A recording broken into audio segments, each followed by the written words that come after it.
الله الرحمن الرحيم.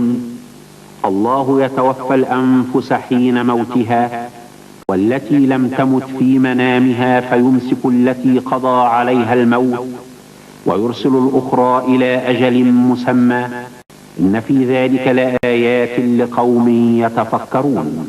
صدق الله العظيم. وتحدث الدكتور محمد يحيى الشرافي عن موضوعه البارا سيكولوجي وأساليب العلاج الروحية في ضوء القرآن الكريم.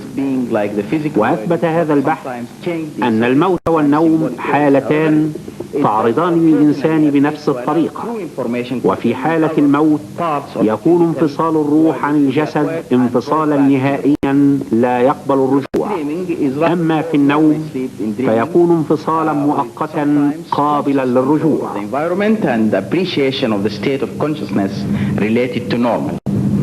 The NDE is similar in some ways, except that often the environment, though like the earth, appears to be more beautiful, and the experience is often welcomed by deceased relatives, dead relatives.